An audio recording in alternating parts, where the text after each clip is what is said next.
Premiere Pro 2025 আসছে এবং premier pro 2025-এ কী নতুন আপডেট আসতে চলেছে এবং সেই আপডেটগুলোকে কাজে লাগিয়ে আমরা কীভাবে আমাদের এডিটিং প্রসেসকে আরও সহজ করে তুলব সেই বিষয়েই আজকের ভিডিওতে আমরা কথা বলবো। তো চলুন শুরু করা যায়। Let's jump into the premier pro 2025-এ যেই নতুন আপডেটগুলো আসতে চলেছে তারই মধ্যে আমরা দেখতে পাচ্ছি প্রিমিয়ার প্রোর ইউজার ইন্টারফেসটা পুরোপুরি চেঞ্জ হয়েছে, একদম কালারফুল হয়েছে এবং এখানে আমরা দেখতে পাচ্ছি অনেক কিছু এই আইকনগুলো বা এই জায়গাগুলো পুরোপুরি ইউজার ইন্টারফেসটা চেঞ্জ হয়েছে। আমরা যদি ওল্ড ভার্সনে একবার ব্যাকে যাই তাহলে আরও পরিষ্কার বুঝতে পারবো।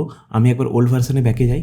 তো এটা হচ্ছে ওল্ড ভার্সন প্রিমিয়ার প্রো, যেখানে আমরা দেখতে পাচ্ছি আমাদের এই আইকনের হাইলাইটগুলো কিন্তু ব্লু কালারে করা আছে এবং এখানেও দেখতে পাচ্ছেন এই টুলবারের আইকনগুলোও দেখতে পাচ্ছেন একটু অন্য টাইপের আছে। কিন্তু আমরা যদি নিউ ভার্সনে যাই এখানে পুরোপুরি একদম নতুন রকম ইউজার ইন্টারফেস তৈরি হয়েছে। এইগুলো হাইলাইট করা আছে এইগুলো গ্রে কালারের আছে এবং পুরোপুরি ইউজার ইন্টারফেসটা চেঞ্জ হয়েছে। তারই সঙ্গে আরেকটা নতুন জিনিস অ্যাড হয়েছে, সেটা হচ্ছে আমাদের প্রপার্টিস। আমরা যে কোনো ভিডিওকে সিলেক্ট করলে এই প্রপার্টিস প্যানেলটা এখানে ওপেন হয়ে যাবে এবং এখানে প্রপার্টিস প্যানেলটা যদি না থেকে থাকে উইন্ডোতে গিয়ে প্রপার্টিসটা অন করে নেবো, তাহলেই এটা এখানে চলে আসবে। তো এটার কাজ কি? এটার কাজ খুবই আমাদেরকে হেল্প করবে।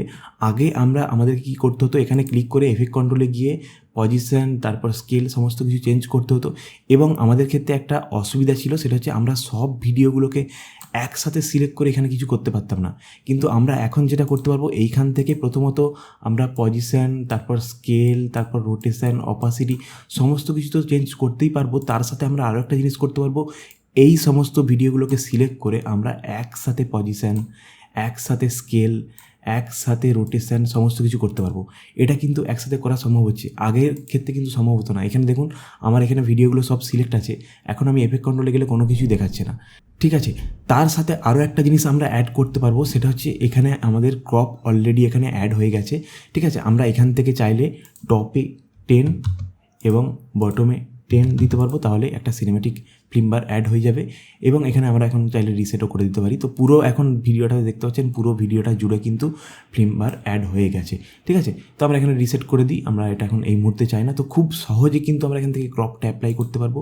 ঠিক আছে, তাছাড়া আমরা যে কোনো ভিডিওতে ক্লিক করে আমরা যদি এফেক্ট কন্ট্রোলে যাই এখান থেকেও কিন্তু ক্রপটা আমরা অ্যাপ্লাই করতে পারবো। এখানে দেখতে পাচ্ছেন একদম পুরোপুরি আমরা নতুনভাবে যদি দেখাই, প্রথমে যে কোনো একটা ভিডিওকে আমরা সিলেক্ট করলাম এবং এখানে ক্রপ লেফটে গেলাম, কি ফ্রেম অ্যাড করলাম, ক্রপ লেফটে নয় ক্রপ টপে দেব।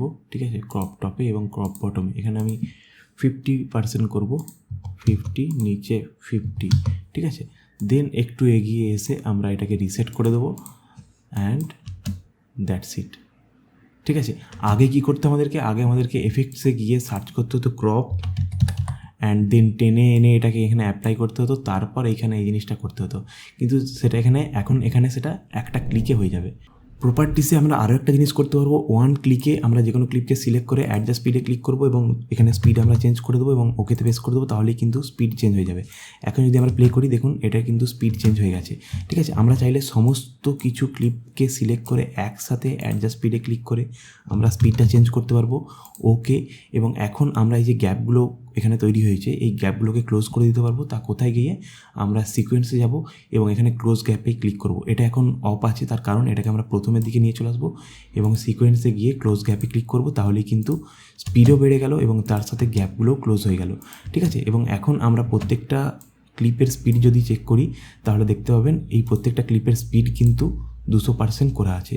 ঠিক আছে, এইভাবে কিন্তু আমরা একসাথে ওয়ান ক্লিকে স্পিড চেঞ্জ করে নিতে পারবো প্রত্যেকটা ক্লিপের।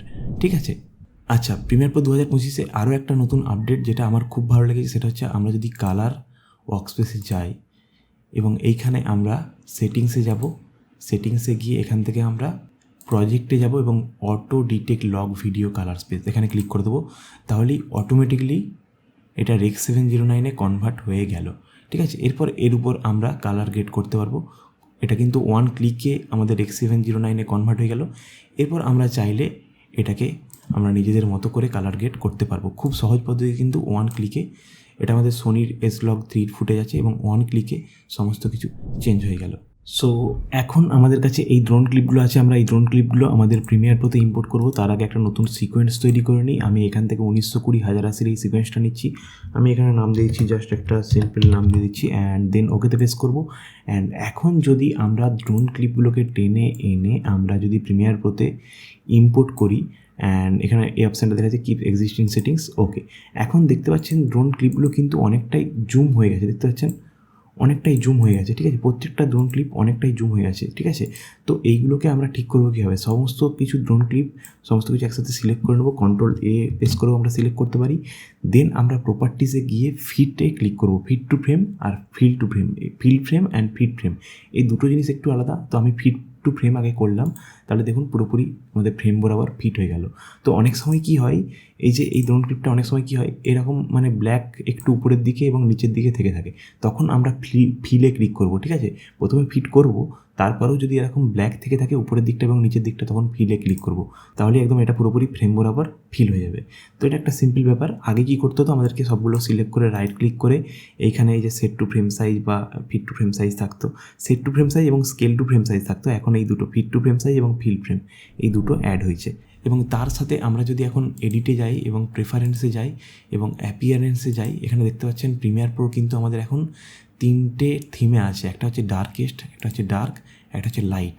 এবং এখানে অ্যাক্সেসিবল কালার কন্ট্রাস্ট এটাকে অন করতে পারি, তাহলে কালার কন্ট্রাস্টটা আরও বাড়ছে, ঠিক আছে। সেমভাবে আমরা এই ডার্কেস্ট মোডেও কালার কন্ট্রাস্ট অ্যাড করতে পারি, এবং ডার্ক মোড আছে এবং লাইট মোড আছে, 3টে মোড আমরা কিন্তু পেয়ে যাচ্ছি। আমরা লাইট মোডে ইউজ করে একবার দেখি, অনেকটা বুঝতে অসুবিধা আছে যদিও, তো খুবই বুঝতে অসুবিধা হচ্ছে আমার অতটা বেটার লাগছে না। আমি প্রেফারেন্সে গিয়ে অ্যাপিয়ারেন্সে গিয়ে একদম ডার্কেস্ট করে দেবো, ওকে, এটাই আমার বেটার লাগছে।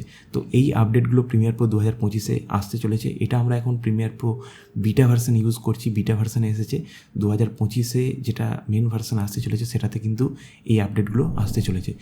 আরও একটা নতুন জিনিস হচ্ছে, আমরা এখান থেকে আমরা চাইলে ট্রান্সফর্ম, ক্রপ এবং যে কোনো মাস্ককে আমরা এখান থেকে চেঞ্জ করতে পারবো। ধরুন আমি এখন ট্রান্সফর্মে আছি, আমি যদি ক্রপে ক্লিক করি তাহলে আমাদের কাছে এরকম কিন্তু ক্রপের চলে আসবে, আমরা এখান থেকে সমস্ত কিছু চেঞ্জ করতে পারবো, ঠিক আছে। এবং এখান থেকে আমরা চাইলে এইভাবে ক্রপ করে নিতে পারবো, ঠিক আছে।